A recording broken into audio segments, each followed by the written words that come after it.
मेरे प्रिय विद्यार्थियों, सुप्रभात। मैं किरण महन आज आपको निबंध के विषय में बताने जा रही हूँ। पहली वीडियो में मैंने आपको निबंध के बारे में विस्तृत जानकारी दी थी। आज मैं आपको कबीर एक समाज सुधारक के विषय में बताने जा रही हूँ। बच्चों, कबीरदास संत, कवि और समाज सुधारक थे। वे अपने पूरे संसार में सुधार लाना चाहते थे। कबीर ने सदुकड़ी भाषा में समाज में फैली कुरीतियों का खंडन किया। कबीर अमीर, गरीब, जाति पांति, भेदभाव, धन धान्य से परिपूर्ण जीवन में विश्वास नहीं करते थे। वे सादा जीवन व्यतीत करते थे। राम रहीम के नाम पर चल रहे भेदभाव तथा उनके बीच बनती खाई को पाटने की पूरी कोशिश की है। कबीर एक महान क्रांतिकारी भी थे, जिन्होंने बड़े निडर भाव से अपने विचारों को व्यक्त किया है। कबीर ने समाज में एक नई धारा अर्थात प्रेम की प्रवाह धारा का प्रवाह किया है। समाज में व्याप्त अंधविश्वास, पाखंड, मूर्ति पूजा का उन्होंने खंडन किया है अर्थात उनका विरोध किया है। धर्म के नाम पर हिंसा व पशु बलि का विरोध किया है। कबीर ने मनुष्य के ज्ञान व कर्म को ही महान बताया है। वे अपने युग के महान दार्शनिक थे। उनके लिखे दोहे आधुनिक जीवन में भी प्रासंगिक हैं। उनके दोहों में अनुभूति की सच्चाई एवं अभिव्यक्ति का खरापन है। मूर्ति पूजा का खंडन। कबीर ने मूर्ति पूजा का खंडन किया है। कबीर पाहन पूजे हरि मिले, तो मैं पूजू पहाड़, घर की चाकी क्यों नाही, पूजे पीसी खाए संसार। अर्थात यदि पत्थर की पूजा करने से भगवान मिलते हैं, मैं पहाड़ की पूजा कर लेता। उसकी जगह कोई घर की चक्की को नहीं पूजता, जिसमें अनाज को पीसकर सभी लोग अपना पेट भरते हैं।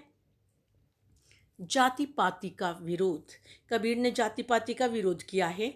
वे समाज में व्याप्त वर्ण व्यवस्था तथा जाति पाति के भेदभाव में सुधार करना चाहते थे। जात पात पूछे ना कोई, हरि को भजे सो हरि का होई।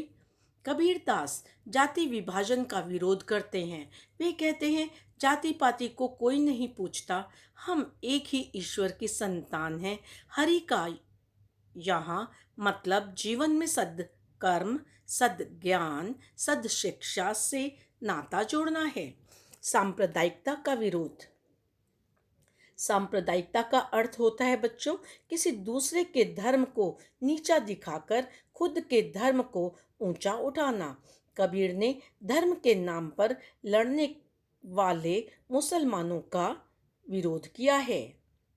संतो देखूं जग बैराना, हिंदू कहे मोही राम प्यारा, तुरक कहे रहीमाना, आपस में दो लरी लरी गुए, मरम न काहू जाना। कबीरदास कहते हैं हिरण कस्तूरी की खुशबू को जंगल में ढूंढता फिरता है, जबकि कस्तूरी की वह सुगंध उसकी अपनी नाभि में व्याप्त है, परंतु वह जान नहीं पाता। उसी प्रकार भगवान कण कण में व्याप्त हैं, परंतु मनुष्य उसे तीर्थों में ढूंढता फिरता है। हिंसा का विरोध। कबीरदास हिंसा का विरोध करते हैं। उन्हें उन लोगों से नफरत है जो जीवों को खाते हैं। बकरी पाती खात है, ताकि काड़ी खाल, जो नर बकरी खात है, तिनको कौन हवाल। प्रेम तत्व की प्रधानता। कबीरदास ने सामाजिक बुराइयों को दूर करने के लिए प्रेम की प्रधानता पर जोर दिया है बच्चों। पोथी पढ़ जग मुआ, पंडित भया ना कोई, ढाई आखर प्रेम का, पढ़े सो पंडित होए। अर्थात बड़ी बड़ी किताबें पढ़ने से कोई विद्वान नहीं बनता। कितने ही लोग हैं जो किताबें पढ़ पढ़कर संसार से मृत्यु के मुंह तक चले गए। कबीर जी कहते हैं कि यदि कोई प्यार के ढाई अक्षर ही अच्छी तरह से पढ़ ले तो वही सच्चा ज्ञानी होगा। लोक मंगल की भावना। कबीरा खड़ा बाजार में, मांगे सबकी खैर, ना काहू सो दोस्ती, ना काहू बैर। कबीर लोक मंगल की कामना करते हुए कहते हैं कि संसार में आकर कबीर अपने जीवन में बस यही चाहते हैं कि भला हो। संसार में यदि किसी से दोस्ती नहीं तो दुश्मनी भी नहीं हो। कबीर ने मानव जाति को सर्वश्रेष्ठ बताया है तथा कहा है कि इस प्रकार इसमें से कोई भी ऊंचा या नीचा नहीं होगा। एक महान क्रांतिकारी होने के कारण उन्होंने समाज में व्याप्त अनेक कुरीतियों व बुराइयों को दूर करने का प्रयास किया है। कबीर ने मानव जाति को एक अच्छा संदेश दिया है।